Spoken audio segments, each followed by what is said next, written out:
नमस्कार, जय हिंद साथियों। स्वागत है आपका आपके अपने YouTube चैनल औदित्य एग्जाम प्रिपरेशन पर। फ्रेंड्स, जैसा कि आप थंबनेल देख रहे हैं, थंबनेल पर लिखा हुआ है NCERT EVS धांसू ट्रिक के साथ 15 में 15 आएंगे।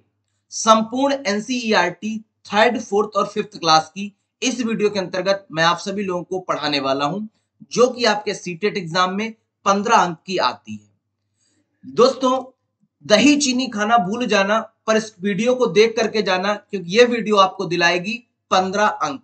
चलिए स्टार्ट करते हैं दोस्तों। सबसे पहले हम जंतु टॉपिक से देखते हैं कि जंतु टॉपिक से किस तरीके से आपके सीटेट एग्जाम में प्रश्न बनते आए हैं। दोस्तों, जंतु कई प्रकार के होते हैं। कशेरुकी प्राणी, इस वर्ग के अंतर्गत ऐसे जंतु आते हैं जिनके शरीर पर कशेरुक दंड होता है, जैसे मनुष्य, बंदर, कुत्ता। मत्स्य, मछली, उभयचर मेढक, सरीसृप, सांप, छिपकली, पक्षी और स्तनधारी में मनुष्य और बंदर। इतने जगह पर आपको इतने जीव जंतुओं पे क्या पाया जाए? कशेरुक दंड पाया जाएगा। मत्स्य में मछली, उभयचर में मेढक, सरीसृप में सांप और छिपकली, पक्षियों में दोस्तों कशेरुक दंड पाया जाता है। स्तनधारी में मनुष्य और बंदर में कशेरुक दंड पाया जाता है। अब बात करते हैं कौन से ऐसे प्राणी हैं जिनमें अकशेरुकी दंड होता है। तो इस वर्ग के अंतर्गत ऐसे जंतु आते हैं जिनके शरीर पर रीढ़ की हड्डी या कशेरुक दंड नहीं होता है। तितलियां, प्रवाल, फेफड़े, विभिन्न प्रकार के स्पंज, ये सब जो जीव जो प्राणी हैं, इनमें दोस्तों अकशेरुकी प्राणी होते हैं। इनमें कशेरुक दंड, इनकी रीढ़ की हड्डी नहीं पाई जाती इनमें। अब बात करते हैं दोस्तों जंतुओं का वर्गीकरण पोषण स्तर के आधार पर। यदि मैं बात करूं जंतुओं का वर्गीकरण पोषण स्तर के आधार पर, तो जंतु दो प्रकार से हम वर्गीकृत करते हैं दोस्तों, स्वपोषी या आत्मपोषी। स्वपोषी या आत्मपोषी, इस वर्ग में ऐसे जंतु पाए जाते हैं जो अपना भोजन स्वयं बनाते हैं, जैसे युगलीना आत्मपोषी होने का लक्षण पाया जाता है। वहीं परपोषी की यदि मैं बात करूं, तो इस वर्ग में ऐसे प्रकार के जंतु आते हैं जो अपने पोषण के लिए दूसरों पर निर्भर रहते हैं, जैसे हम सभी। प्राय सभी जंतु अपने पोषण के लिए दूसरों पर ही निर्भर रहते हैं। युगलीना को यदि मैं काउंट ना करूं, तो प्राय सभी जो है वो परपोषी ही जीव जंतु पाए जाते हैं, जैसे मनुष्य हो गया, जैसे आपका कुत्ता हो गया, जैसे हिरण हो गया। ये सारे किस पर पाए जाएंगे? ये हमारे, यदि मैं बात करूं पारिस्थितिकी तंत्र को, तो उत्पाद, उपभोक्ता और आपका क्या होता है? अपघटक। तीन चरण होते हैं, उनमें से जो मनुष्य होता है वो उपभोक्ता की श्रेणी में आता है, जो पोषण स्तर में आता है। अब बात करते हैं कोशिका के आधार पर। कोशिका के आधार पर जंतुओं का वर्गीकरण दोस्तों दो प्रकार से होता है, एक कोशिकीय जंतु और बहुकोशिकीय जंतु। एक कोशिका जंतु मतलब जिसके शरीर में, इस वर्ग के जंतुओं का शरीर एक कोशिका से बना होता है, जैसे वलोनिया, वेंट्रिकोसा, ये जो जंतु होते हैं दोस्तों एक कोशिकीय होते हैं। वहीं बहुकोशिकीय की बात करें, वह जीव जिनमें एक से अधिक कोशिकाएं होती हैं, जिन्हें हम सूक्ष्मदर्शी के साथ देखते हैं। तो बहुकोशिकीय और एक कोशिकीय के आधार पर जंतुओं का वर्गीकरण। अब देखते हैं जंतुओं का वर्गीकरण प्रजनन के आधार पर। अंडायुज, जरायुज, इस वर्ग में वे जंतु उपस्थित होते हैं जो अंडा देते हैं। अंडायुज में कौन से जंतु होंगे? जो अंडा देंगे, जैसे छिपकली, मेढक, पक्षी, ये सब अंडा देते हैं। और जो जानवर अंडा देते हैं दोस्तों, वह क्या होते हैं? उनमें क्या प्रकृति पाई जाती है? उनके शरीर पर बाल नहीं होते, उनके कान बाहर की तरफ नहीं निकले होते हैं, और वह स्तनधारी नहीं होते हैं। जिन जानवरों के बाहर की ओर कान निकले हों, शरीर पर बाल हों और स्तनधारी हों, वह सभी जीव जंतु बच्चे देते हैं। तो इस वर्ग में जरायुज में क्या होता है? जंतु बच्चे देते हैं, हाथी, गाय इत्यादि बच्चे देते हैं। अब बात करते हैं दोस्तों नेक्स्ट टॉपिक को लेकर के कि वास स्थान के आधार पर वर्गीकरण। स्थान के आधार पर वर्गीकरण जंतुओं का किस तरीके से करोगे? तो स्थलीय, जो स्थल में रहते हो, मनुष्य, छिपकली, चूहा, बंदर। जलीय, जैसे मछली, स्पंज। मरुस्थलीय, जैसे ऊंट, बिसेली, छिपकली। और वायुवीय जंतु, ऐसे जंतु जो वायुमंडल में विचरण करते हैं, जैसे पक्षी, ड्रैको, इसे वायुवीय जंतु कहते हैं। अब बात करते हैं दोस्तों स्तनधारियों की विशेषताएं क्या होती हैं। अभी भी बताया है, कुछ नया नहीं है। शरीर के, इनके शरीर पर बाल का पाया जाना, कान के मध्य भाग 3 अस्थियों का पाया जाना। सभी स्तनधारी वर्ग के जंतु बच्चे देते हैं तथा जिन जानवरों में ये नहीं पाया जाता वे अंडे देते हैं। अब दोस्तों ये 5 सितारा पॉइंट, 5 स्टार पॉइंट्स हैं, ये आपके एग्जाम में कई बार पूछे गए, इस बार भी पूछे जाएंगे। जैसे बाल, बाज, चील, गिद्ध, बाज, चील, गिद्ध आदि की दृष्टि मनुष्य से 4 गुना ज्यादा होती है। ऑप्शन में आ जाएगा कि किसकी जो दृष्टि है मनुष्य से 4 गुना ज्यादा होती है, तो बाज की, चील की, गिद्ध की जो दृष्टि होती है वो मनुष्य से 4 गुना ज्यादा होती है। वहीं मैं बात करूं, रेशम का कीड़ा अपनी मादा को गंध से पहचान लेता है। कई किलोमीटर दूर से अपनी मादा को तेरी ओर चला आता हूं। रेशम का कीड़ा जो होता है वो अपनी मादा को गंध से पहचान लेता है। अब सोचो यदि यही मनुष्य में गुण पाया जाता और किसी की नायिका किसी के साथ बैठी हो तो मादा पहचान जाएगा रेशम का कीड़ा, यही नायक यदि पहचान जाए तो फिर क्या हो, अच्छा ये गुण नहीं है। अब बात करते हैं दोस्तों मच्छर। मच्छर मनुष्य शरीर की एवं तलवे की गर्मी से अंधेरे में भी उसे ढूंढ लेते हैं। मनुष्य को कहते हैं ना लाइट ऑफ कर दी तब भी मच्छर काट रहा है, तो जो तलवों की जो सुगंध होती है उसकी तरफ, उस वजह से मच्छर को मनुष्य काट लेता है। यह भी प्रश्न आया हुआ है। अब बात करते हैं दोस्तों, पक्षी एक ही समय में 2 भिन्न दिशाओं अथवा वस्तुओं को देख नहीं सकता। देख सकता है, क्यों देख सकता है? क्योंकि इनके शरीर के दोनों ओर अर्थात दाईं और बाईं ओर 2 आंखें होती हैं। जैसे क्या, अपना यदि फिगर में देखूं तो अपनी आंख इस तरीके से होती ना, यदि मैं पक्षी की आंखें देखूं तो एक आंख इधर और एक आंख इधर होती है, तो भाई इधर दिशा भी देखेगा और इधर दिशा भी देखेगा, और अपने लोग सिर्फ सीधा देख पाएंगे। लेकिन इसमें फिर कमी भी क्या है, अपने लोग यहां तक की देख सकते हैं, दूरी यहां तक की देख सकते हैं। क्वेश्चन बनता है कहां से? क्वेश्चन ये बनता है कि पक्षी पक्षी अपनी गर्दन ज्यादा क्यों हिलाते हैं? तो आपको जवाब देना है क्योंकि उनकी आंखों की जो पुतली होती है, उनकी आंखों की जो रेटिना होती है, उनकी जो आंखें होती हैं वो स्थिर होती हैं, इस वजह से वो अपनी गर्दन इधर उधर हिला करके ही चीजों को देख पाते हैं। ये प्रश्न कई बार पूछा गया है, आपको नोट कर लेना है, यहां पर नोट नहीं है। कुत्ता, बाघ, शेर आदि अपने मलमूत्र की गंध से अपने विशेष क्षेत्र की पहचान कर लेते हैं। आप देखते हो, ये आपने अनुभव किया होगा, कोई कुत्ता जो होता है, यदि कोई बाहरी कुत्ता उसके मोहल्ले में आ जाए तो वो भौंकने लगता है। क्यों भौंकने लगता है? क्योंकि वो अपने अपने साथियों के मलमूत्र की गंध से पहचान जाता है कि ये हमारे साथी हैं और ये बाहरी आदमी, ये बाहरी कुत्ता आ गया है। तो इस तरीके से कुत्ता, बाघ, शेर अपने मलमूत्र की गंध से विशेष क्षेत्र की पहचान कर लेते हैं। अब बात करते हैं मेढक। मेढक, छिपकली, सर्प अपने शिकार को पकड़ने के लिए जीभ का प्रयोग करते हैं। जो ये प्रश्न कई बार पूछे गए हैं कि मेढक, छिपकली, सर्प जो होते हैं अपना शिकार करने के लिए क्या करते हैं? जीभ का प्रयोग करते हैं। अब बात करते हैं दोस्तों कि ये भी प्रश्न आया है कि रात में जागने वाले जंतु एवं पक्षी केवल सफेद काले रंग को ही देख पाते हैं। जो रात में जागने वाले जंतु एवं पक्षी होते हैं वे केवल सफेद और काले रंग को ही देख पाते हैं। जैसे उल्लू व रैकून। उल्लू और रैकून जो होता है वह क्या करता है? रात में जागने वाला होता है और काला और सफेद ही देख पाता है। अब बात करते हैं हथिनी को लेकर के। तो सबसे बूढ़ी हथिनी हाथियों के बीच की नेता होती है।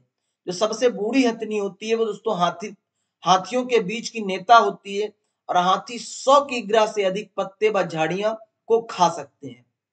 एक दिन में हाथी 1 कुंतल यानी कि 100 kg हाथी पत्ते खा सकता है, झाड़ियों को खा सकता है। ये अपने शरीर को ठंडा रखने के लिए दोस्तों क्या करते हैं?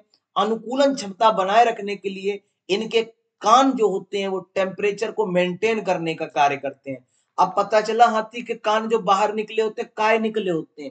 बोले सर काय निकले इसलिए होते हैं, उनके जो इतना विशाल काय शरीर है उनको ठंडा भी तो रखना है, तो ताप को नियंत्रण करने के लिए हाथी का जो कान होते हैं वो बाहर की तरफ निकले होते हैं। अच्छा, एक भ्रांति बनी हुई है कि हाथी जो है वो बहुत आलसी होता है, धीरे धीरे चलता है। लेकिन आपको ये चीज याद रखनी है, हाथी बहुत कम आराम करते हैं। हाथी बहुत कम आराम करते हैं, और हाथियों के झुंड में केवल हथनियों व 14 से 15 वर्ष के बच्चे ही होते हैं। इससे ऊपर की आयु के बाद वे अपना झुंड छोड़ देते हैं। कई बार पूछा गया और कई सारे ऑप्शन आपको दे दिए जाएंगे, आप अड़े रहना जितना मैंने पढ़ा है इस पर, इसके बाहर जो भी आ रहा हो आप समझ जाना कि वो नहीं है। फिर सांप, अब सांप के बारे में बात करें तो इनके कान नहीं होते, सांप के कान होते ही नहीं, परंतु कंपन को पहचानने की क्षमता होती है, वाइब्रेशन को पहचानने, इसीलिए कहा जाता है ना, जब कोई सांप यदि आपके सामने हो तो सांप बिल्कुल आप किसी भी तरीके का वाइब्रेशन ना क्रिएट करें तो सांप पहचान नहीं पाता कि मूवमेंट किधर चल रही है।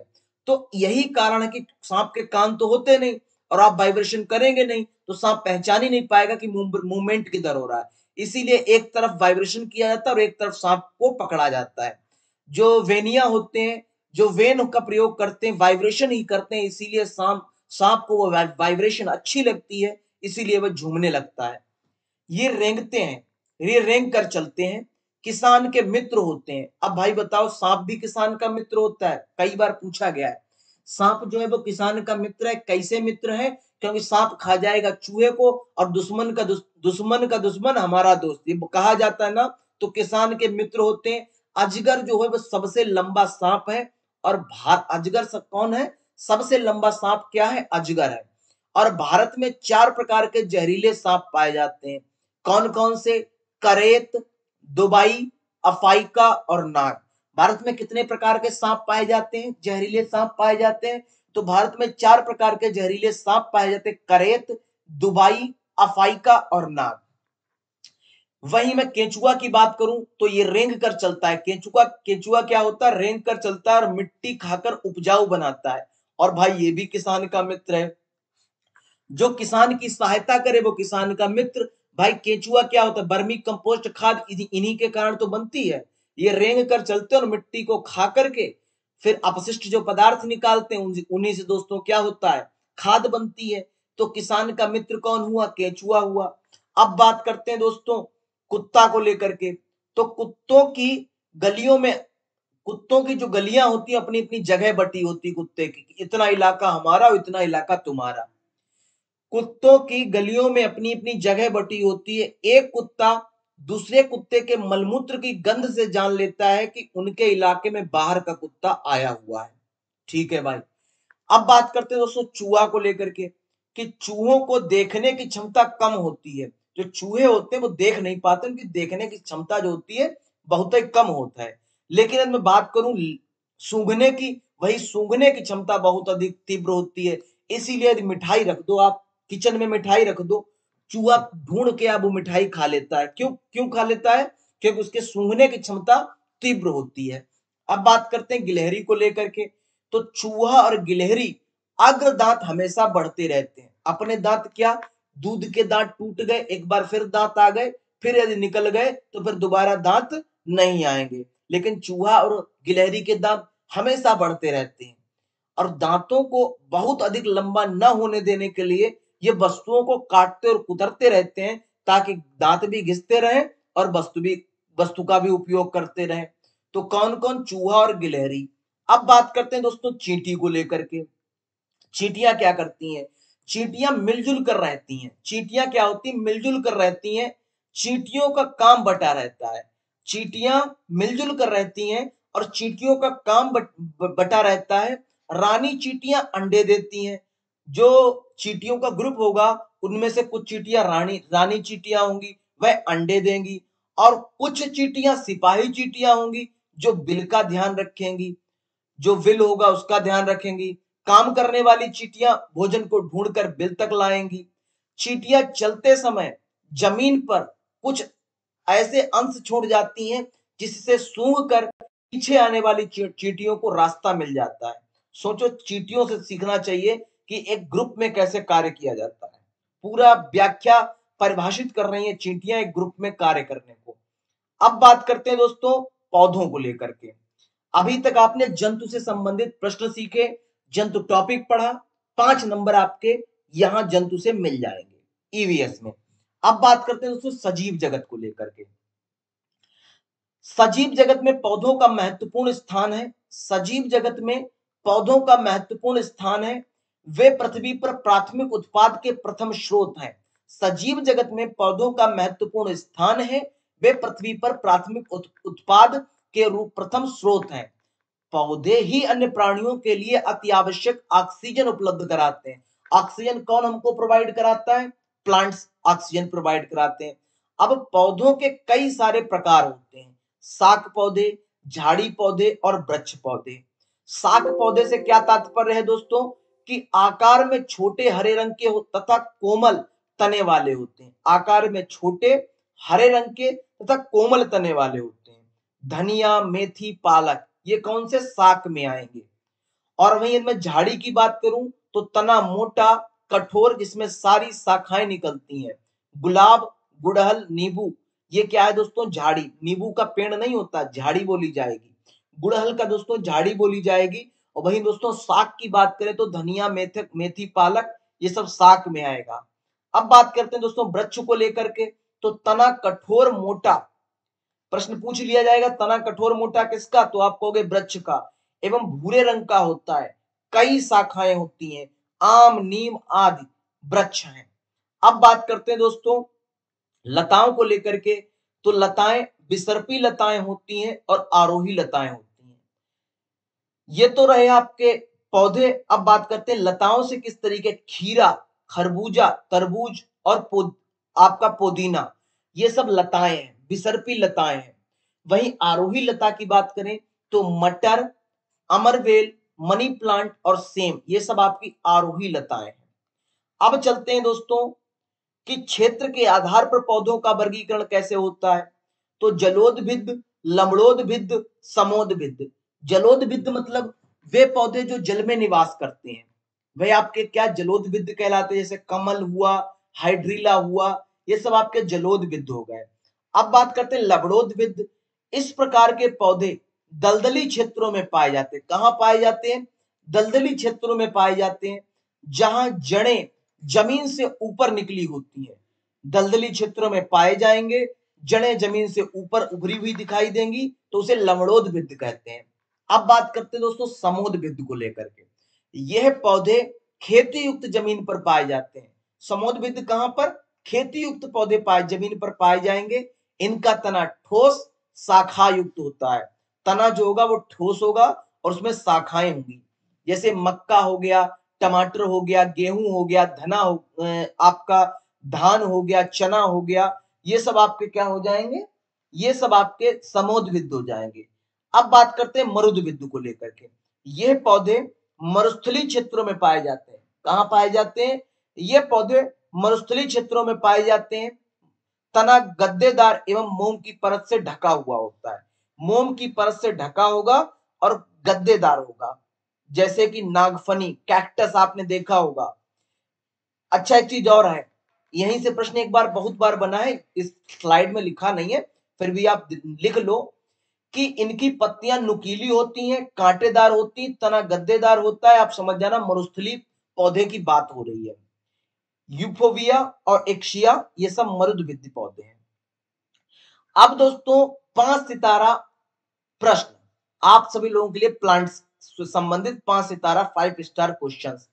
बरगद ये एक बहुत बड़ा वृक्ष होता है। बरगद जो है एक बहुत बड़ा वृक्ष होता है, जिसकी शाखाएं जड़ से निकलती हैं, जो जमीन तक जाती हैं। शाखाओं से जड़ें निकलेंगी और जमीन तक जाएंगी, और इन जड़ों को क्या कहेंगे? स्तंभ जड़ कहेंगे। बरगद पेड़ की खासियत क्या होती दोस्तों? कि शाखाओं से जड़ निकलेंगी और जड़ जड़ कहां जाएंगी? जमीन तक जाएंगी, और ये जमीन तक जो जड़ जाती है क्या प्रदान करती है? वृक्ष को, विशालकाय वृक्ष को सहारा प्रदान करती हैं, और इन जड़ों को स्तंभ जड़ कहते हैं। अब बात करते हैं क्रोटोन को लेकर के। क्रोटोन क्या है? तो ये पौधा फसल के साथ बोया जाता है। जो क्रोटेन है, ये फसल, कोई भी फसल आप करते हैं तो उसके साथ थोड़ा सा इसका भी बीज का छिड़काव कर दिया जाता है। अब क्यों किया जाता है? फसल की सिंचाई की कितनी जरूरत है और कब जरूरत है, ये पता ये पौधा लगाता है। ये पौधा बताता है कि फसल को सिंचाई की आवश्यकता है। अब बात करते हैं केला को लेकर के। तो केले का पौधा एक प्रकार का शाक है, जैसे धनिया, पुदीना, आपका धनिया और मेथी, पालक। इसी तरीके से केले का जो पौधा है वो शाक है, जिसका तना बहुत कमजोर होता है, वह हरा होता है। केले के फूल व फल दोनों खाए जाते हैं। केले का फूल और फल दोनों खाए जाते हैं। अब बात करते हैं दोस्तों खिजड़ी को लेकर के। खेजड़ी आखिर क्या है? तो ये भारत के रेगिस्तानी क्षेत्रों में पाया जाता है। इसको अधिक पानी की आवश्यकता नहीं होती है तथा इनकी फलियों की सब्जी बनती है। जो खेजड़ी का पौधा होता है ये रेगिस्तानी क्षेत्र में पाया जाता है। इसको अधिक पानी की आवश्यकता नहीं होती है। इनकी फलियों की सब्जी बनती है। इसके पेड़ की छाल से दवा बनाई जाती है। मतलब कि फलियों से सब्जी बना लो, छाल से दवा बना लो और लकड़ी में कीड़े भी नहीं लगेंगे। पाई कहाँ जाएगी? रेगिस्तान में पाई जाएगी। रेगिस्तान में पाई जाती है, फलियां बनाई जाती हैं और क्या लकड़ी में कीड़े भी नहीं लगते हैं और छाल की दवा बनाई जाती। अब बात करते हैं दोस्तों रेगिस्तानी ओक को लेकर के। रेगिस्तानी ओक ये कैसा पौधा है? यह पौधा मुख्यतः ऑस्ट्रेलिया में पाया जाता है। ऑस्ट्रेलियाई रेगिस्तानी क्षेत्रों में पाया जाता है। इसकी जड़ें जो होती हैं वो स्थिर रहती हैं। पानी इसकी जड़ें पानी में स्थिर रहती हैं और गहरी होती हैं। जब उस क्षेत्र में पानी की कमी हो जाती है तो वहां पर इसके तने में पतला पाइप डाल करके इसके पेड़ से पानी निकाला जाता है। दोस्तों याद रखने वाली बात है, इकलौता ऐसा पेड़ है जिस पेड़ से दोस्तों क्या ऑस्ट्रेलिया में पाया जाएगा, रेगिस्तानी क्षेत्र में पाया जाएगा। तने को दोस्तों पतला पाइप डालेंगे, जड़ तक पहुंचाएंगे और पानी उपयोग में लाएंगे। अब बात करते हैं घटपर्णी पौधा। घटपर्णी पौधा कौन से तात्पर्य क्या है? इस पौधे का आकार लंबा और घड़े जैसा होता है, मतलब सुराही नुमा इसका आकार होता है। इस पौधे से एक विशेष प्रकार की खुशबू निकलती है। घटपर्णी पौधे से, जिसको इंग्लिश में नेप्थनीस भी बोला जाता है, एक अलग प्रकार की सुगंध आती है। इससे क्या होता है दोस्तों? जिससे आकर्षित होकर के कीड़े मकोड़े उसके पास जाते हैं। इसके पास, घटपर्णी पौधे के पास एक सुगंध आई तो कीड़े मकोड़े क्या बोले? तेरी ओर खिंचा चला आता हूं। जब भाई उसकी ओर खिंचे, पेड़ की तरफ खिंचे चले आओगे और वह क्या है? एक कीट भक्षी पौधा है। अब उसकी तरफ तो चले गए, वापस आने का कौनो चांस ही नहीं है, तो कीड़े मकोड़े को खा जाता है। घटपर्णी पौधा क्या करता है? कीड़े मकोड़े को खा जाता है। ये पौधा कहाँ पाया जाता है? मेघालय में पाया जाता है, इंडोनेशिया में पाया जाता है और ऑस्ट्रेलिया में पाया जाता है। अब बात करते हैं दोस्तों घास को लेकर के। तो घास का पौधा जितना जमीन के अंदर होता है उससे कहीं ज्यादा वह जमीन के बाहर होता है। जो घास आप देखते हो ना, प्रैक्टिकल ये सब चीजें हैं।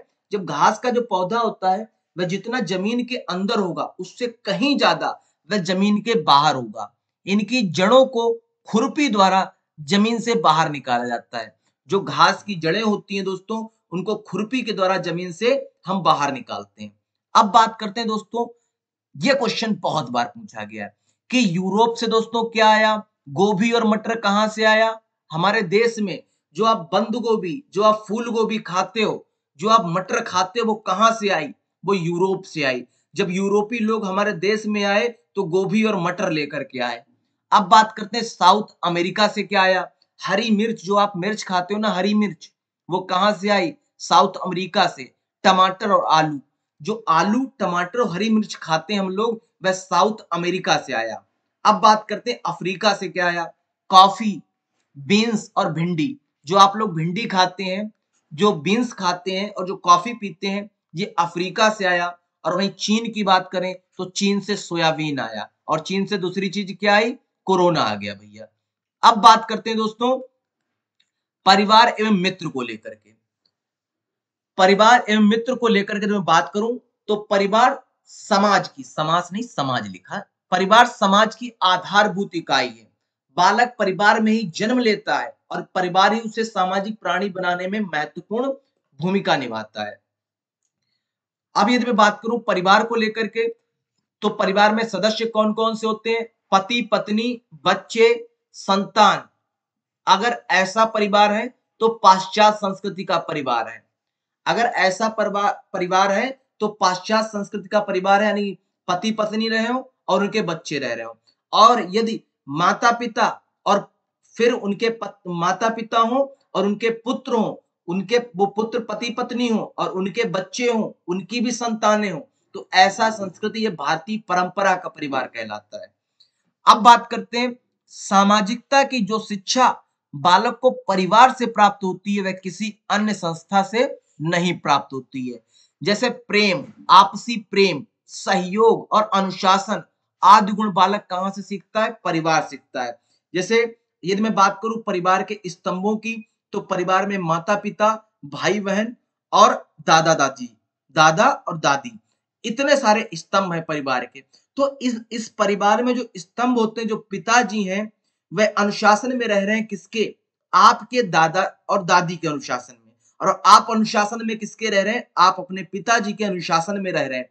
आपसे स्नेह और प्रेम कौन कर रहा है? परिवार के सारे सदस्य। और सहयोगात्मक से तात्पर्य ये है, परिवार के किसी भी सदस्य को किसी भी समय पर यदि आवश्यकता पड़ती है, तो परिवार के सारे सदस्य एक्टिव मोड में आकर के सहयोग करते हैं। तो इसे कहते हैं परिवार में क्या-क्या सीखा आपने? प्रेम सीखा, सहयोग सीखा और अनुशासन सीखा। अब बात करते हैं हम परिवार के प्रकार कैसे होते हैं। तो एकल परिवार होता है और संयुक्त परिवार होता है। पति पत्नी और अविवाहित बच्चे यदि रह रहे हो तो उसे एकल परिवार कहते हैं। ये पाश्चात्य संस्कृति का परिवार होता है। वहीं यदि मैं बात करूं पति पत्नी, विवाहित बच्चे और विवाहित बच्चों की संतानें, तो दोस्तों ये क्या बन जाएगा? आपका संयुक्त परिवार बन जाएगा। अब दोस्तों दूसरे तरीके से परिवार को किस प्रकार से परिभाषित किया जाता है? सत्ता, वंश तथा निवास स्थान के आधार पर। तो पितृमूलक परिवार क्या होता है? जिसमें पिता मुखिया हो, परिवार का मुखिया पुरुष हो तो उसे पितृमूलक परिवार कहते हैं। वंश पिता के नाम पर हो तो उसे पितृमूलक परिवार कहेंगे। पति के घर में पत्नी का निवास हो तो उसे पितृमूलक कहेंगे। अधिकांश भारतीय परिवार दोस्तों पितृमूलक परिवार होते हैं। लेकिन दोस्तों एक ऐसा क्षेत्र है हमारे देश में जहां पर मातृमूलक परिवार है। परिवार की मुखिया महिला होती है, वंश माता के नाम पर पड़ता है, पत्नी के घर में पति का निवास होता है। और दोस्तों ये कहाँ पाया जाता है? हमारे देश में मालाबार एवं असम राज्यों में इस तरीके के परिवार पाए जाते हैं। ध्यान देने वाली बात है, मालाबार और असम में किस तरीके के परिवार पाए जाते हैं? परिवार का मुखिया महिला होगी, वंश माता के नाम पर होगा, पत्नी के घर पे पति का निवास होगा।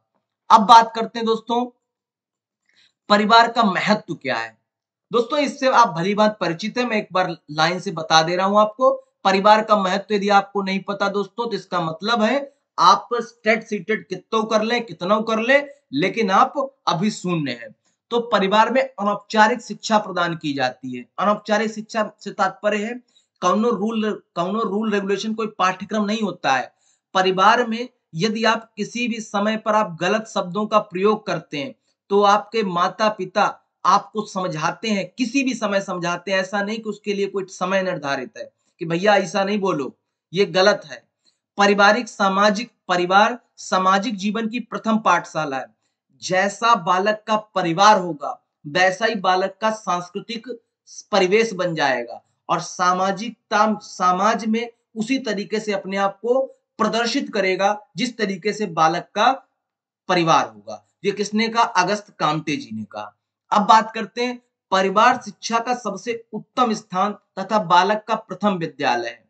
माता प्रथम अध्यापिका, बालक की माता जो होती है वो प्रथम अध्यापिका होती है और परिवार का सबसे उत्तम स्थान होता है बालक के लिए, उसकी शिक्षा व्यवस्था के लिए। ये किसने कहा? कमेनियस ने कहा। अब बात करते हैं माँ को बालक की प्रथम शिक्षिका माना जाता है। ठीक बात है, माता ही सिखाती हैं शुरुआत से। तो बालक की मानसिक क्षमता के विकास में उसके वंशानुक्रम का प्रमुख योगदान होता है। जैसे कि एक माता है जिसकी आंखें भूरे रंग की हैं, एक पिता है जिसके बाल जो हैं वो घुंघराले हैं, तो उनसे जो संतान उत्पत्ति होगी वह दोस्तों माता की आंखें भूरी और पिता के बाल जो हैं घुंघराले वो हो सकते हैं। एक माता है जो वर्णांधता रोग से ग्रसित है, तो उसकी जो पुत्र संतान होगी दोस्तों वह हो सकता है 50% चांस है उस पुत्र के संतान में दोस्तों वर्णांधता का रोग हो। अब बात करते हैं दोस्तों परिवार की वह प्रासंगिक स्थान जहां सर्वप्रथम बालक का सामाजिकरण और व्यवहार होता है, वैसे ही आचरण बालक का प्रयत्न होता है। परिवार की सामाजिक स्थिति भी बालक के सामाजिक विकास को प्रभावित करती है। जैसे कि आप देखते हो ना, किसी पद प्रतिष्ठित परिवार में यदि बालक जन्म लेता है तो उसका उस तरीके से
दोस्तों इनमें बात करूं आप सभी लोगों से कि परिवार की सामाजिक स्थिति भी बालक को प्रभावित करती है। अब बात करते हैं परिवार की विशेषताओं को लेकर के। परिवार की क्या-क्या विशेषताएं होती हैं दोस्तों? तो परिवार सदस्यों के बीच वंशानुगत संबंध होते हैं तथा तभी कुछ विशिष्ट गुण एक पीढ़ी से दूसरी पीढ़ी में पाए जाते हैं।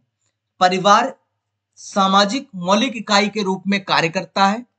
मौलिक इकाई के रूप में कौन कार्य करता है? परिवार जो है वो मौलिक इकाई के रूप में कार्य करता है। और वहीं मैं बात करूं आप सभी लोगों से कि सभी गुणों का विशिष्ट गुण एक पीढ़ी से दूसरी पीढ़ी में पाए जाते हैं। अब बात करते हैं दोस्तों कि विविध क्या है। ये यहां से प्रश्न बहुत बनते हैं, कई बार एग्जाम में आपसे यहां से प्रश्न पूछा जाएगा कि पक्षियों के बारे में। कोयल अपना घोंसला नहीं बनाती है, वह कौवे के घोंसले में अंडे देती है। कोयल जो है वो अपना घोंसला नहीं बनाती है, वह कौवे के घोंसले में ही अंडे देती है। वहीं मैं बात करूं आप सभी लोगों से कबूतर को लेकर के, तो गौरैया कबूतर कहीं भी घोंसला बना लेती है, जैसे पुराने मकान, खंडहर आदि में। अब बात करते हैं फाक्ता कैक्टस के बारे में। तो फाक्ता कैक्टस के कांटे में तथा मेहंदी के पेड़ में पर घोंसला बनाते हैं। फाक्ता जो पक्षी होता है वो कैक्टस के कांटों में या मेहंदी के पेड़ पर अपना घोंसला है जो बना लेता है। वहीं मैं बात करूं आप सभी लोगों से कि कौवे पेड़ की ऊंची डाल पर घोंसला बनाते हैं। इनके घोंसले में लोहे के तार व लकड़ी की शाखाएं मिलती हैं। कौवे जो हैं दोस्तों वो क्या करते हैं, ऊंची डाल पर घोंसला बनाएंगे और इनके घोंसले में ही दोस्तों लोहे के तार व लकड़ी की शाखाएं मिलती हैं। अब बात करते हैं दोस्तों बसंत गौरी को लेकर के। तो बसंत गौरी पेड़ के तने में छेद करके अंडे रखती है। यह गर्मियों में टुक टुक करती है। वसंत गौरी क्या होती है दोस्तों, तो पेड़ के तने में छेद करके अंडे रखती है और वहीं ये गर्मियों में टुक टुक करती है। अब बात करते हैं दोस्तों कलचड़ी को लेकर के। तो कलचड़ी को दोस्तों इंडियन रोबिन पत्थरों के बीच घास से बना घोंसला बनाती है। जो कलचड़ी पक्षी होता है इंडियन रोबिन, ये पत्थरों के बीच में घास से बना घोंसला बनाती है। इनके घोंसलों में ऊन, बाल, नाजुक टहनियां रखती हैं। अब बात करते हैं शक्कर खोरा को लेकर के। तो शक्कर खोरा किसी छोटी पेड़ या झाड़ी पर लटकता हुआ घोंसला बनाता है। जो शक्कर खोरा होता है दोस्तों वह किसी छोटी पेड़ या झाड़ी पर लटकता हुआ घोंसला बनाता है। इसमें दोस्तों क्या होता है, सूखे पत्ते, नाजुक टहनियां, बाल, घास, कपड़े के टुकड़ी, मकड़ी के जाले से बने होते हैं। अब बात करते हैं दोस्तों दर्जनी चिड़िया को लेकर के। तो दर्जनी चिड़िया अपनी सोच से अपनी चोंच से अपनी चोंच से दोस्तों पत्तों को सी लेती है। दर्जनी चिड़िया क्या करती है, अपनी चोंच से पत्तों को सी लेती है और उनके बीच बनी थैली में अंडे देती है दर्जनी चिड़िया। यहां से एक प्रश्न हर बार बनता है, इस बार भी बनेगा। बीवर पक्षियों में से सभी नर बीवर घोंसले बनाते हैं और मादा बीवर उन घोंसलों में से पसंद करके अंडे देती है कि किसमें अंडा देना चाहिए। अब बात करते हैं दोस्तों उल्लू को लेकर के। उल्लू अपनी गर्दन पीछे तक घुमा सकता है। उल्लू जो है वह अपनी गर्दन है पीछे तक घुमा सकता है। वहीं मैं बात करूं मैना को लेकर के, तो मैना झटके से अपनी गर्दन आगे पीछे करती है। कई बार एग्जाम में पिछली बार 2019 में पूछा गया था कि कौन सा पक्षी अपनी गर्दन झटके से घुमाता है, तो आप कहोगे मैना झटके से अपनी गर्दन आगे पीछे घुमाती है।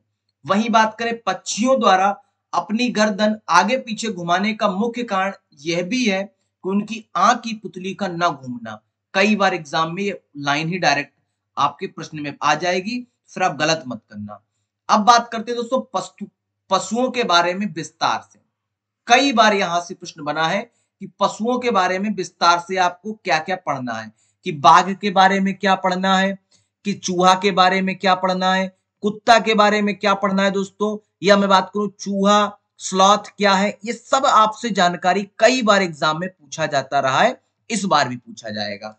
तो बाघ अंधेरे में हमसे 6 गुना बेहतर देख सकता है, जो बाघ होता है वह अंधेरे में हमसे 6 गुना बेहतर देख सकता है। बाघ की मूछें हवा में हुए कंपन को भांप लेती हैं, जो उसे शिकार करने में मदद करती हैं। जो बाघ की मूछें होती हैं हवा में हुए कंपन को भांप लेती हैं, जो उसे शिकार करने में मदद करती हैं। इससे उसे अंधेरे में रास्ता ढूंढने में भी मदद मिलती है।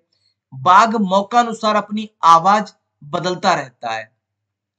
इसका गुर्राना 3 किलोमीटर तक सुना जा सकता है। बाघ के कान अलग अलग दिशाओं में आवाज को इकट्ठा करने के लिए घूम जाते हैं। 360 भैया इनके कान घूम जाते हैं, बाघ के कान। तो बाघ से संबंधित कौन कौन से प्रश्न बन सकते हैं? बाघ हम अंधेरे में हमसे 6 गुना बेहतर देख सकते हैं। बाघ की मूछें हवा में कंपन को भांप लेती हैं। बाघ की मूछों की वजह से अंधेरे में रास्ता ढूंढ लेते हैं। बाघ का गुर्राना 3 किलोमीटर तक सुना जा सकता है। बाघ अपनी जो मूछें, बाघ जो अपने कान है वो 360 डिग्री तक घुमा सकते हैं। अब बात करते हैं चूहा को लेकर के। चूहों में देखने की क्षमता कम पर सूंघने का स्वाद की क्षमता तीव्र होती है। भालू, स्लॉथ। स्लॉथ कौन सा है? स्लॉथ जो जानवर है ये भालू जैसा दिखता है। ये दिन में करीब 17 घंटे तक पेड़ पर उल्टा लटका रहता है। 17 घंटे पेड़ पर उल्टा लटका रहेगा ये स्लॉथ। ये पत्तियां खाते हैं और पत्तियां खाते हैं। 40 वर्ष के जीवन में ये केवल 8 पेड़ पर घूमते हैं। पूरे 40 वर्ष का इनका जीवन और सिर्फ 8 पेड़ों पर ये घूम करके पूरी दुनिया गोल कर लेते हैं। यानी 40 वर्ष का जीवन, 8 पेड़ पर घूमना, 17 घंटे उल्टे लटकना, भालू जैसे दिखना। ये इस प्रश्न से संबंधित आपको बनेंगे प्रश्न। हाथी से दोस्तों क्या क्या बनेंगे? तो 3 महीने का हाथी 200 किलोग्राम का होता है। 3 महीने का जो हाथी होगा वो कितने किलोग्राम का होगा? वह 200 किलोग्राम का होगा। हाथी के झुंड में केवल हथनियों एवं बच्चे रहते हैं। हाथी के झुंड में कौन कौन रहता है? हथनी और बच्चे रहते हैं। झुंड का नेतृत्व कौन करता है? बुजुर्ग हथनी करती है। एक झुंड में 10 से 12 हथनी एवं बच्चे होते हैं। हाथी बहुत कम आराम करता है। एक दिन में 2 से 4 घंटे सोता है। परेशानी आने पर एक दूसरे की मदद भी करते हैं। हाथी कीचड़ में खेलना पसंद करता है। 14 से 15 साल बाद हाथी झुंड को छोड़ देता है। ये सारी इंफॉर्मेशन आपके लिए मोस्ट इंपॉर्टेंट है। हर बार एग्जाम में पूछा जाता रहा है और इस बार भी पूछा जाएगा। चलिए दोस्तों नेक्स्ट टॉपिक पर चलते हैं। नेक्स्ट टॉपिक है सांप। सांप, हमारे देश में केवल 4 तरीके के जहरीले सांप पाए जाते हैं। इनके नाम हैं नाग, करैत, दोबैया, अकाई। जब सांप किसी को काटता है तो उसके 2 खोखले जहर वाले दांतों में से उस व्यक्ति के शरीर पर जहर चला जाता है। ध्यान देना, 2 दांत होते हैं। कई बार आपको कंफ्यूज करने के लिए 4 बता देगा तो वो गलत होगा। 4 प्रकार के सांप पाए जाते हैं, नाग, करैत, दोबैया तथा अकाई। सांप की दवा दोस्तों, सीरम नामक दवा सांप के ही जहर से बनाई जाती है। मतलब सांप के जहर से सांप के लिए ही दवा बनाई जाएगी दोस्तों। जो सांप काटे व्यक्ति के लिए औषधि के रूप में दी जाती है। सांप के दांत नुकीले होते हैं, पर वह अपने शिकार चबाकर नहीं खाता है, परंतु पूरा निगल जाता है। सांप के दांत नुकीले तो होते हैं, लेकिन वो अपने शिकार चबा के नहीं खाता है, निगल जाता है। सांप के बाहरी कान नहीं होते हैं, क्योंकि वह अंडे देते हैं। वह जमीन पर हुए कंपन को ही सुन पाता है। सपेरों को कालवेलिया भी कहा जाता है। सपेरों को क्या कहा जाता है? कालवेलिया भी कहा जाता है। अब बात करते हैं लंगूर को लेकर के। तो जंगल में ऊंचे पेड़ पर बैठा लंगूर अपने पास आती मुसीबत को देख करके एक खास आवाज निकालकर अपने साथियों को बुलाता है, उन्हें चौकन्ना करता है। अब बात करते हैं दोस्तों मगरमच्छ को लेकर के। तो मगरमच्छ के छोटे छेद जैसे कान होते हैं, छोटे से छेद जैसे कान होते हैं, मगर आसानी से दिखाई नहीं देता है। मगरमच्छ के जो कान होते हैं वो आसानी से दिखाई नहीं देते हैं। अब बात करते हैं छिपकली को लेकर के। तो इनके छोटे कान होते हैं छिपकली के। वहीं मछली की बात करें तो बिजली के तरंगों की बात एक दूसरे को खतरे की चेतावनी देती हैं। जिस तरीके से बिजली की तरंगे होती हैं उसी भांति दोस्तों ये क्या करते हैं, एक दूसरे को खतरे की चेतावनी देते हैं। अब बात करते हैं दोस्तों गिलहरी को लेकर के। तो गिलहरी के दांत हमेशा बढ़ते रहते हैं। दांतों से काटने और कुतरने के कारण इनके दांत घिस जाते हैं।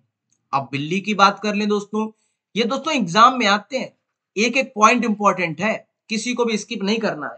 ये आप पे डिपेंड करता है अपना पेपर कितना अच्छा देना चाहते हैं। यदि बेहतरीन पेपर देना चाहते हैं तो पूरा पढ़ लो, स्किप करना, ये 2-4 नंबर ही लेना चाह रहे हो तो स्किप कर करके देख सकते हो। तो बिल्ली के दांत नुकीले होते हैं जो मांस को फाड़ने व काटने के काम आते हैं। अब बात करते हैं दोस्तों गाय को लेकर के, तो गाय के आगे के दांत पत्तों को काटने के लिए होते हैं और पीछे के दांत चपटे और बड़े होते हैं जो घास चबाने के लिए। आगे के दांत पत्तों को काटने के लिए और पीछे के दांत चबाने के लिए। अब बात करते हैं दोस्तों जानवरों से संबंधित अन्य महत्वपूर्ण तत्वों को।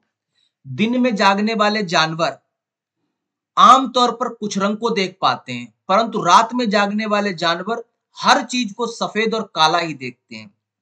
जानवर की खालों पर जो डिजाइन होती है उनके बालों के कारण होती है। जैसे चीता के आप देखते हो ना, चीता पे अलग तरीके की डिजाइन होती है, या हम कहें गाय को देखो तो अलग तरीके की डिजाइन होती है, तो उनके बालों के कारण होती है। कुछ जानवर तूफान आने से पहले अजीब हरकतें करने लगते हैं, जिससे जंगल में रहने वाले लोग को इसका आभास हो जाता है कि तूफान आने वाला है। अब इसका कारण क्या है?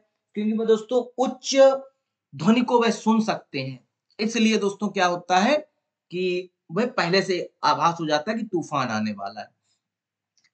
जिन जानवरों के शरीर पर बाल और कान होते हैं वे बच्चे देते हैं, और जिनके शरीर पर बाल और कान नहीं होते वे अंडे देते हैं। अब बात करते हैं दोस्तों घास से संबंधित। तो घास क्या है? घास का पौधा जितना जमीन के अंदर होता है उससे कहीं ज्यादा वह जमीन के बाहर होता है, उससे कहीं ज्यादा वह जमीन के बाहर होता है। इनकी जड़ों को जमीन से खुरपी के द्वारा बाहर निकाला जाता है। अब बात करते हैं उम्मीद करते हैं दोस्तों वीडियो तो पसंद आ ही रही होगी, तो फिर लाइक, जल्दी से लाइक पहुंचाओ 1000। देखिए जैसा मैंने आपसे कहा था 1000 लाइक होते ही मैं संस्कृत की पूरी पीडीएफ दे दूंगा, मैंने दे दी। अब इस पे जैसे ही आप 1000 लाइक्स कंप्लीट कराएंगे तुरंत आपको दोस्तों इसकी पूरी की पूरी पीडीएफ प्रोवाइड करा दी जाएगी। तो बरगद के पेड़ की लटकन उसकी जड़ें होती हैं। बरगद की जो पेड़ की लटकन होती है वह उसकी जड़ें होती हैं। लटकन टहनियों से निकलती हैं और जमीन के अंदर तक फैली होती हैं। ये जड़ें मजबूत खंभों की तरह पेड़ को सहारा प्रदान करती हैं, मजबूत स्तंभ की तरह, इसीलिए इनको कहा जाता है स्तंभ जड़ें बोला जाता है। बरगद की जो टहनियों से जो जड़ें निकलती हैं उनको स्तंभ जड़ बोलते हैं। अब बात करते हैं दोस्तों रेगिस्तानी ओक को लेकर के, मैं बता चुका हूं, थोड़ा और जानकारी देते हैं इसके बारे में। ऑस्ट्रेलिया में रेगिस्तानी ओक पेड़ पाया जाता है जिसकी ऊंचाई 11 से 12 फीट होती है, यानी कमरे की ऊंचाई से कम होती है। प्रश्न पूछा जा चुका है। इसकी पत्तियां बहुत कम होती हैं। इसकी जड़ें जमीन तक 250 से 300 फीट तक जाती हैं, यानी कि ऊपर सिर्फ 11 से 12 फीट का, लेकिन जमीन के अंदर कहते हैं ना जितना, वही कहावत इस पेड़ के लिए वही कहावत सिद्ध होती है कि जितना तुम जमीन के बाहर हो उससे कहीं ज्यादा जमीन के अंदर हो। ठीक यही बात है रेगिस्तानी ओक की। तो 11 कमरे की ऊंचाई से कम ऊंचाई का ये पेड़ होता है, लेकिन जमीन के अंदर ये 250 से 300 फीट होता है, पानी में स्थिर रहता है ये पेड़ पानी, इनकी जड़ें पानी में स्थिर रहती हैं। और जब यहाँ इस रेगिस्तानी इलाके में जब पानी की कमी हो जाती है तो इसके तने में पतला पाइप डाल करके पानी को निकाला जाता है। अब बात करते हैं दोस्तों नेफ्थनीज पौधा। ये पौधा भारत के मेघालय राज्य में तथा ऑस्ट्रेलिया और इंडोनेशिया में पाया जाता है। यह पौधा छोटे जीवों में कीड़े मकोड़ों का शिकार करता है। यह पौधा लंबे घड़े जैसा दिखाई देता है। इसके ऊपर पत्ती का ढक्कन लगा होता है और इसके एक अलग प्रकार की गंध आती है जिससे कीड़े मकोड़े उसकी तरफ, यहां तक कि छोटे चूहे और मेढक, कंफ्यूज मत होना, चूहे और मेढक को भी खा जाता है, ये मत सोचना चूहा मेढक बड़ा होता नहीं खा जाता है। घटपर्णी पौधा कीड़े मकोड़े और छोटे चूहे और मेढक को भी खा जाता है। और क्यों खाता है? नाइट्रोजन को पूर्ति करने के लिए। अब बात करें यूरोप से क्या आई? गोभी मटर। साउथ अमेरिका से क्या आई? हरी मिर्च टमाटर आलू। अफ्रीका से कॉफी बीन्स भिंडी। चीन से सोयाबीन आया। कुछ महत्वपूर्ण जानकारियां जो आपके एग्जाम के लिए बहुत इंपॉर्टेंट है। मलेरिया मादा मच्छर एनोफिलीज के काटने से फैलता है। सिनकोना पेड़ की छाल से मलेरिया की दवाई बनाई जाती है। आज के एग्जाम में एक प्रश्न था कि मलेरिया की खोज किसने की? मलेरिया के मच्छर के पेट में झांक करके किसने देखा कि इस मच्छर के काटने से मलेरिया रोग होता है? तो रोनाल्ड रॉस ने ये इसका परीक्षण किया। इसके लिए उनको 1902 में नोबेल पुरस्कार से सम्मानित किया गया था। रोनाल्ड रॉस, आज के पेपर में क्वेश्चन भी आया है। एनीमिया हीमोग्लोबिन या आयरन की कमी से होता है। एनीमिया हीमोग्लोबिन या आयरन की कमी से होने वाला रोग है। वही मच्छर पानी में अंडे देते हैं। मच्छर जो होते हैं वो पानी में अंडे देते हैं। उन्हीं से पतले पतले छोटे छोटे भूरे रंग के कीड़े निकलते हैं, जिन्हें हम लोग लाखे कहते हैं। मच्छर क्या करते हैं दोस्तों? पानी में अंडे देते हैं और उन्हीं से उत्पत्ति होती है छोटे छोटे कीड़े मकोड़ों की, और उन्हें हम क्या कहते हैं? लाखे के नाम से जानते हैं। तो रोनाल्ड रॉस भारतीय मूल के थे। इन्होंने 1902 दोस्तों है, 1992 नहीं, 1902 में चिकित्सा के क्षेत्र में नोबेल मिला। इन्होंने बताया कि मलेरिया मच्छर से फैलता है। अब बात करते हैं दोस्तों मिजोरम। मिजोरम में मिजो भाषा बोली जाती है और अबू धाबी देश रेगिस्तानी इलाके में है। यहाँ की स्थानीय भाषा अरबी है। यहाँ पानी बहुत कीमती है, क्योंकि यहाँ न वर्षा है और न ही नदियां हैं, न झील है न तालाब है। यहाँ रेतीली जमीन के नीचे तेल है। भाई यहाँ तो तेल है, जब तेल है तो पानी देना ही पड़ेगा, सबको देना पड़ेगा। जो देश पेट्रोलियम पदार्थ लेगा तो उसे पानी देना पड़ेगा। यहाँ सिर्फ खजूर के ही पेड़ दिखाई देते हैं। अबू धाबी में रुपए को दिरहम कहा जाता है। ये क्वेश्चन कई बार एग्जाम में पूछा जाता है कि अबू धाबी को रुपए को क्या कहा जाता है? दिरहम। यहाँ क्या पाए जाते हैं? खजूर और तेल। यहाँ तेल मुख्यतः पाया जाता है। अब बात करते हैं दोस्तों मच्छर। मच्छर हमारे पैरों के तलवों व शरीर की गर्मी से में ढूंढ लेते हैं। रेशम का कीड़ा अपनी मादा को उसकी गंध से कई किलोमीटर दूर से ढूंढ लेता है। अलबरूनी उज्बेकिस्तान से हजारों वर्ष से अधिक वर्ष पहले हमारे भारत आया था। यह प्रश्न पूछा जाता है कि अलबरूनी कहां से आया था? तो आप कहोगे अलबरूनी उज्बेकिस्तान से आया था। मृत सागर दुनिया का सबसे नमकीन सागर है। लगभग 1 लीटर पानी में 300 ग्राम 300 ml मिलीलीटर क्या है? नमक है। 300 ग्राम, मिलीलीटर नहीं ग्राम होगा। 300 ग्राम नमक है। सन 1930 में अंग्रेजों ने आम लोगों के नमक बनाने पर रोक लगा दी। गांधी जी का मानना था कि जो चीज हमको कुदरत ने दी है उस पर रोक कैसी, इसलिए गांधी जी ने दांडी मार्च किया। दांडी साबरमती आश्रम से दांडी मार्च पैदल यात्रा की। 71 लोगों ने भाग लिया। अब बात करते हैं दोस्तों कुछ शहरों के बारे में। तो नल्लामाड़ा आंध्र प्रदेश में है, कफ परेड मुंबई में है, होलगुंडी गांव कर्नाटक में है, बाजार गांव महाराष्ट्र में है। याद रखना, कई बार एग्जाम में पूछा जाता है। नल्लामाड़ा आंध्र प्रदेश में, कफ परेड मुंबई में, होलगुंडी गांव कर्नाटक में और बाजार गांव महाराष्ट्र में। अब बात करते हैं दोस्तों कोझिकोड केरल में। कोझिकोड कहाँ है? केरल में है। अहमदाबाद में क्या? गुजरात दोस्तों। और वलसाड कहाँ है? गुजरात में। कोझिकोड केरल में, अहमदाबाद गुजरात, वलसाड गुजरात। अब बात करते हैं दोस्तों मुख्तियारपुर गांव।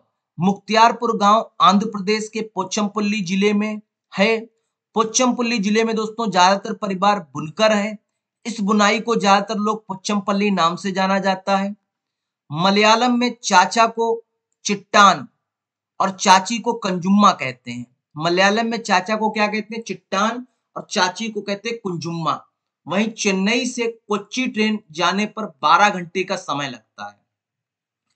लद्दाख में बहुत कम बारिश होती है। यहाँ के घरों की निचली मंजिलों पर खिड़की नहीं होती है। तो निचली मंजिल पर खिड़की कहाँ नहीं होती है?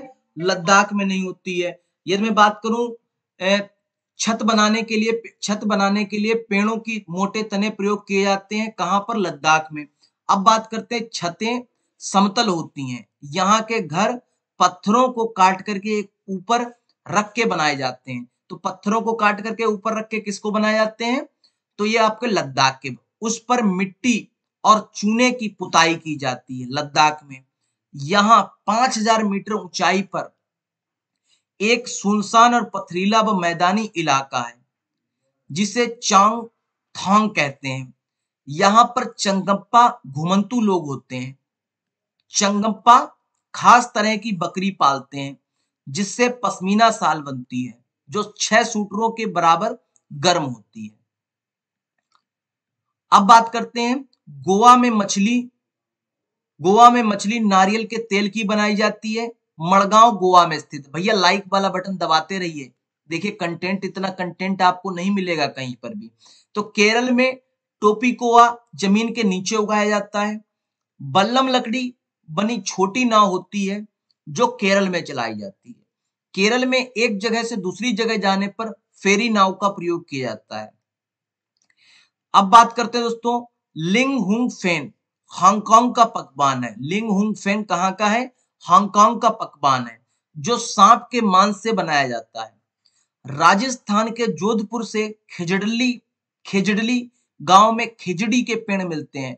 यहाँ के लोग विश्नोई कहलाते हैं। खिजड़ली गांव के लोग क्या कहलाते हैं? विश्नोई कहलाते हैं। यहाँ शिकार व पेड़ काटना निषेध है। खिजड़ी के पेड़ को पानी की ज्यादा जरूरत नहीं होती है। इसकी लकड़ी को कीड़ा भी नहीं लगता है। राजस्थान में रेगिस्तान में बच्चे ऊंट से स्कूल पहुंचते हैं। राजस्थान में बारिश बहुत कम होती है। यहाँ के लोग मिट्टी के घरों में रहते हैं। इनमें दीवारें मोटी और घरों की छतें कटीली झाड़ियों की बनी होती हैं।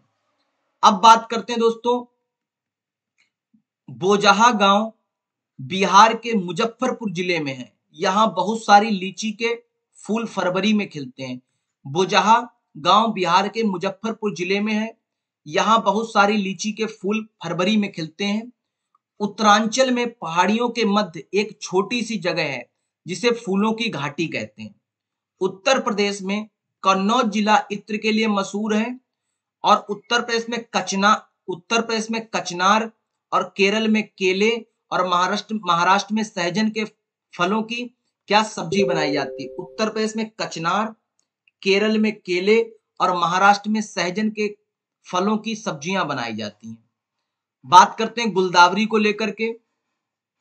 गुलदावरी और जीनिया के फूलों के रंग बनाए जाते हैं। याद रखना कि गुलदावरी और जीनिया के फूलों के क्या बनाए जाते हैं? रंग बनाए जाते हैं। वहीं यदि मैं बात करूं गाजी खान नामक स्थान पाकिस्तान में। गाजी खान नामक स्थान कहाँ है? पाकिस्तान में है। सोहना हरियाणा, बेलवनिका कर्नाटक में है। याद रखना है आपको, गाजी खान नामक स्थान पाकिस्तान में, सोहना हरियाणा में, बेलवनिका कर्नाटक में। गिजू भाई बधेका गुजरात के थे। बच्चों के लिए किस्से व कहानी लिखते थे। मुंबई से दिल्ली 1400 किलोमीटर दूर है। मुंबई से दिल्ली कितना किलोमीटर दूर है? 1400 किलोमीटर दूर है मुंबई से दिल्ली। अब बात करते हैं कच्छ। कच्छ गुजरात में स्थित है। यहां 26 जनवरी 2001 को भूकंप आया था। अब बात करते हैं जम्मू कश्मीर में चाय को कहवा कहते हैं। इसमें इलायची और बादाम आदि डाले जाते हैं। जम्मू कश्मीर में चाय को कहवा कहते हैं और इसमें इलायची और बादाम डाले जाते हैं। छाती पर स्टेथोस्कोप लगाकर धड़कन सुनते हैं। माइक्रोस्कोप पर एक चीज को 1000 गुना बड़ा देख सकते हैं। सांप केचुआ किसान के मित्र दोस्त होते हैं। कुल्लू साल असम में, सिल्क असम की सिल्क, कुल्लू की साल, असम की सिल्क, मधुबनी की पेंटिंग, कश्मीरी कढ़ाई और पच्चमपल्ली व कलमकारी साड़ियां। याद रखना कि कुल्लू की साल फेमस है, असम की सिल्क फेमस है, मधुबनी पेंटिंग फेमस है, चावल के आटे से बनाई जाती है, कश्मीरी कढ़ाई और पोच्चमपल्ली व कलमकारी साड़ियां। अब बात करते हैं दोस्तों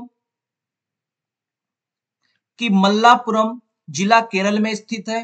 मल्लापुरम जिला केरल में स्थित है। सुनीता विलियम अंतरिक्ष में सबसे लंबे समय तक रहने वाली महिला थी। सुनीता विलियम अंतरिक्ष में रहने वाली सबसे लंबे समय तक रहने वाली महिला थी। नील आर्मस्ट्रांग चांद पर उतरने वाले प्रथम व्यक्ति थे। वह चांद पर 1969 में गए थे। चांद पर उतरने वाले पहले व्यक्ति कौन? Neil Armstrong. सुनीता विलियम्स अंतरिक्ष में सबसे लंबे समय तक रहने वाली महिला थी। अहमदाबाद से 18 किलोमीटर दूर अडालज की बावड़ी है। अहमदाबाद से 18 किलोमीटर दूर अडालज की बावड़ी है। यदि मैं बात करूं झूम खेती, तो यह खेती मिजोरम में होती है। इस खेती को स्थानांतरण खेती भी कहा जाता है। मिजोरम की मुख्य फसल चावल है। इसमें एक फसल काटने के बाद क्या किया जाता है दोस्तों? एक फसल काटने के बाद जमीन को कुछ साल के लिए ऐसे ही छोड़ दिया जाता है। वहां जो बांस या घास फूस उग आती है उन्हें उखाड़ते नहीं, उन्हें जला देते हैं। राख बनती है, वह जमीन को उपजाऊ बना देती है। जब जमीन खेती के लिए तैयार हो जाती है तब इसकी हल्की फुल्की खुदाई कर दी जाती है, जुताई कर दी जाती है। मिजोरम में फसल पकने पर चिराओ नाच किया जाता है, याद रखना। इस नाच में जमीन पर बांस के डंडी लेकर के दो लोग जोड़ी में आमने सामने बैठते हैं। तो कैसी लगी आज की क्लास? आज की क्लास यहीं पर समाप्त होती है। उम्मीद करते हैं आपको दोस्तों एनसीईआरटी ईवीएस से इसके बाहर कुछ भी नहीं आएगा। यदि आपने इसको देख लिया तो 15 में 15 आपके तय हैं। दोस्तों यदि आपको ये वीडियो पसंद आई है, यहां तक आप बने हो, इसका मतलब है कि आपको वीडियो इंटरेस्टिंग लगी है, तो चैनल को सब्सक्राइब करिए, बेल आइकन को प्रेस करिए, क्योंकि इसी तरीके से दोस्तों मैं आपको CDP, Hindi, EVS, math, Sanskrit सारी की सारी वीडियोस प्रोवाइड करा रहा हूं। आपकी कोई वीडियो मिस हो गई है, उसके लिए आप क्या करिए, चैनल पर जाइए, प्लेलिस्ट वाले ऑप्शन में जाइए,